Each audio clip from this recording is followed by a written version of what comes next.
Les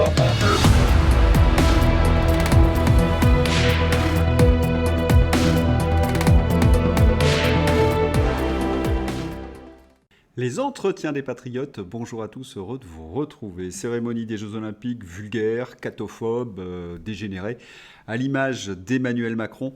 Avant de répondre à cette question, vous connaissez le rituel sur cette chaîne, je commence toujours mon entretien par remercier ceux qui m'ont permis de le produire car ils m'ont financé à l'aide des merci rémunérateurs. Et aujourd'hui sont à l'honneur des fidèles parmi les fidèles, Camille Diebold, Eliane Despeigne, princesse parfaite, Cathy, Radar, ma chère Anissé, Crisis, Samuel Ruff et Mister Guili Guili. Merci à eux du fond du cœur. Et puis je tenais à vous remercier pour votre soutien inconditionnel.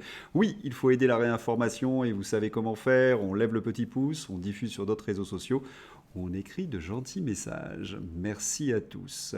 Que pouvait-on attendre de cette cérémonie des Jeux Olympiques lorsqu'on est dirigé par Emmanuel Macron ? Autrement dit, par quelqu'un qui n'a aucun sens de la chose commune, de l'intérêt national, qui méprise les Français et leur civilisation, et qui n'agit qu'en fonction de son image et de ses petits intérêts. Quel que soit le coût à payer pour la nation.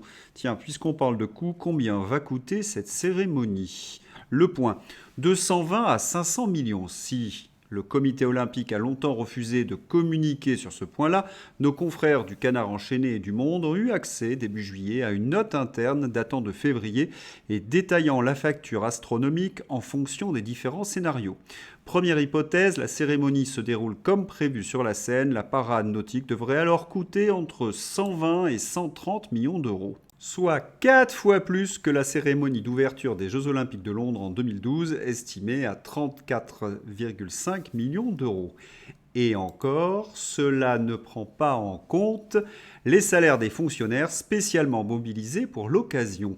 Selon une estimation faite par des spécialistes indépendants, pour Sébastien Chebeuf, Jean-François Laville et Thierry Vildary, la note globale pourrait in fine s'établir entre 350 et 500 millions d'euros.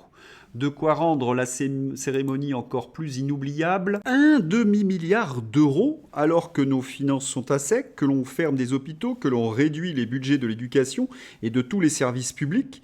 Et vous le savez, ils sont en train d'étudier les pistes d'augmentation des impôts ou de puiser dans votre épargne.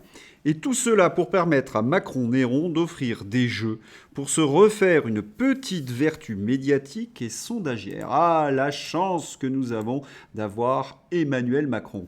Selon un proche d'Emmanuel Macron, les Jeux Olympiques vont permettre aux Français de réaliser la chance qu'ils ont d'avoir un président tel que lui. Ah, nous le mesurons tous les jours, et l'Union européenne également. L'Union européenne ouvre une procédure pour déficit excessif contre la France et 6 autres pays. La France, la Belgique, la Hongrie, la Pologne, la Slovaquie, Malte et la Roumanie ont dépassé en 2023 la limite de déficit public fixée par le pacte de stabilité à 3% du PIB. Ces pays sont appelés à prendre des mesures correctrices sous peine de sanctions financières. Le prochain ministre des Finances devra trouver en urgence 50 milliards d'économies. Et il vient de cramer 500 millions d'euros juste pour la cérémonie d'ouverture. Pour lui, c'est une question de priorité. Plus exactement, une question de survie politique. Mais n'oubliez pas, c'est vous qui allez régler la note. Donc, que pouvons-nous attendre de cette cérémonie quand on connaît les goûts si particuliers d'Emmanuel Macron ? Et pour les exprimer, il a choisi Patrick Boucheron, l'historien de l'ultra-gauche. Si on comprend bien, votre travail est tout sauf une reconstitution à la manière des spectacles du Puy du Fou. L'inverse. Surtout pas une histoire figée. Patrick Boucheron, le contraire d'une histoire virile, héroïsée et providentielle. Ce programme était très inquiétant et Patrick Boucheron, je vais le montrer à travers cette vidéo, l'a parfaitement réalisé. Mais patience, d'abord vous allez prendre votre pilule de c'est les Russes. Oui, la journée a commencé avec c'est la faute des Russes. Il y a eu des sabotages sur les lignes SNCF, sabotages sur le réseau TGV, mais ce n'étaient pas les Russes, non. C'est la piste de l'ultra-gauche qui a été privilégiée, notamment les amis de Mélenchon. Deuxième problème pour la cérémonie, la météo. Il a plu à verse pendant la parade. Manifestement, le ciel n'était pas de la partie. Et lorsqu'on voit la suite, on en comprend les raisons. Ah, la parade ensoleillée qui nous avait été vendue par le comité olympique. Eh bien, cette parade ensoleillée a des accents de mois de novembre, satané réchauffement climatique. Le projet Instagram contre la réalité. Certains patriotes m'ont écrit en disant «C'est la France, des milliers de bénévoles ont participé, nos athlètes se sont préparés pendant 4 ans. Allez, c'est le moment de la trêve, nous devons soutenir ces Jeux Olympiques et on laisse Macron de côté». Oui, certes, il y a eu de très belles images. Hier soir, pendant le défilé, ce cœur dessiné par la patrouille de France, où nos couleurs tricolores qui ont pavoisé le défilé pendant toute la soirée. Mais comment voulez-vous que l'on se réjouisse d'un projet d'Emmanuel Macron, l'anti-France pervers? Première illustration avec la scène. Pour France Télévisions, le sévice public, eh bien, c'est extraordinaire. Il y a de quoi se réjouir. Une mise en scène légendaire. Ils ont peut-être oublié ce que c'était que la scène. C'est l'interprétation du dernier repas dans la Bible.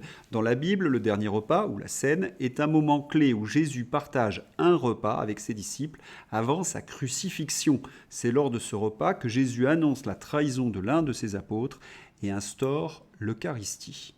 C'est donc un épisode sacré lorsque les peintres représentent la scène, comme Léonard de Vinci, ils expriment la gravité, le tragique, le sublime de cet instant. La représentation woke, c'est tout l'inverse. Vulgarité, sexualisation, bêtise, la laideur, le blasphème absolu.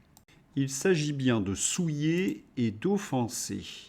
Et puis dans cette scène, il y a une présence qui interroge. Vous avez remarqué à gauche cette petite fille? Que fait-elle à côté de Drag Queen? Est-ce que c'est le projet woke qu'on est en train de nous présenter, d'enseignement du wokisme à l'école? À moins qu'ils veuillent faire plaisir à Jack Lang et à Daniel Cohn-Bendit, si vous voyez ce que je veux dire. Et que sert-on à ce repas? Eh bien, la cloche se lève et on découvre Philippe Catherine tout en bleu en dieu Dionysos Bacchus.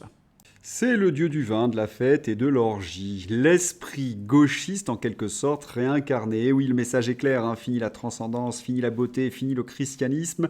Voici notre nouvelle religion, la laideur, la débauche et les produits illicites. Bande de minables. Et cela a continué toute la soirée. Certains passages de la cérémonie ont été censurés par plusieurs télévisions étrangères car ils étaient jugés trop dégénérés pour leur population. Et oui, après la femme à barbe, la relation sexuelle à trois, ils nous ont rien épargné. Mathieu Boccoté, la gauche culturelle ne s'est pas créée, mais elle s'est s'emparée des symboles de notre civilisation pour les ridiculiser. Elle institutionnalise l'inversion des représentations culturelles les plus fondamentales. Elle connaît l'extase que dans le nihilisme. Et il y a une raison fondamentale en cela. Ce ne sont pas des artistes, ils ne peuvent pas créer de la beauté, ils en sont bien incapables. Alors leur geste dit artistique ne consiste plus qu'à déconstruire, c'est-à-dire prendre un chef-d'œuvre du passé et de le salir.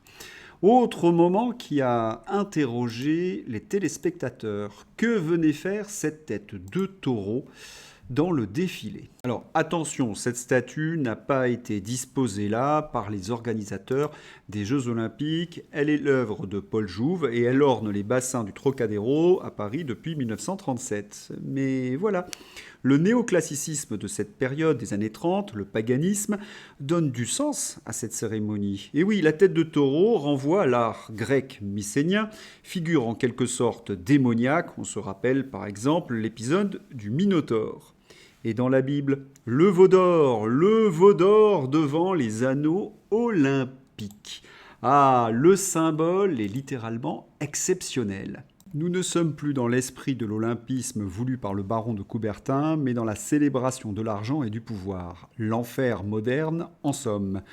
Aux références bibliques. Quelqu'un a-t-il remarqué que le cavalier seul sur un cheval pâle sort tout droit du livre de l'Apocalypse? Et je regardais, et voici un cheval pâle, et le nom de celui qui le montait était mort, et l'enfer le suivit. Macron met-il en scène la bête de l'événement qu'il nous avait annoncé? Ce qui est certain, c'est qu'il nous provoque ce pervers. Et voilà que le cavalier de l'Apocalypse sur Terre ressemble à Jeanne d'Arc, histoire de nous humilier davantage. C'est un supplice, une descente aux visions infernales avec Marie-Antoinette. Laideur, infamie, ode à la décapitation après Samuel Paty. Tout y est, mais comment ont-ils pu oser? Dernière vision cauchemardesque, l'Union européenne sur notre tour Eiffel. Revenons au début de la vidéo. Souvenons-nous, Patrick Boucheron, le contraire d'une histoire virile, héroïsée et providentielle. Et qu'est-ce qu'il nous a proposé? Une histoire monstrueuse, blasphématoire et diabolique. Mais qu'attendre de ces personnages de l'ultra-gauche? Oui, le responsable, c'est Emmanuel Macron et Patrick Boucheron. Voilà le responsable. Patrick Boucheron, l'historien de cette cérémonie des Jeux Olympiques, est connu pour son gauchisme, par ses quelques écrits. Ce soir, il s'est encore plus dévoilé en insultant le Christ et en célébrant les massacres de la Révolution aux yeux du monde. Un tout petit monsieur, ce Patrick Boucheron. Et je n'ai pas parlé d'Aya Nakamura. Eh bien, c'est l'heure d'ouvrir ma page fantaisie en quelque sorte, parce qu'elle a été exactement comme on l'attendait, vulgaire et bruyante, avec un petit scandale en plus signé Emmanuel Macron. Mélanger Aya Nakamura avec la garde républicaine, quel scandale pour nos institutions. On arrive au bout de cette République française. Mais après toutes les horreurs que je vous ai montrées, Aya Nakamura, c'est presque un spectacle rafraîchissant. Et Emmanuel Macron, dans tout cela, il avait bouclé Paris, QR-codé les Parisiens, eh bien il a été coincé parce qu'il a été copieusement sifflé lorsqu'il a ouvert le début des Jeux Olympiques 2024. Humilié, le détraqué. Le samedi, normalement, ce sont les salons de conversation, mais pour cause de Jeux Olympiques, eh bien je déplace mon salon de conversation à dimanche. Le thème, le wokisme, nous étions en plein aujourd'hui avec cette cérémonie d'ouverture. J'espère que vous avez apprécié cette vidéo. Je vous souhaite un excellent week-end. À bientôt. Au revoir.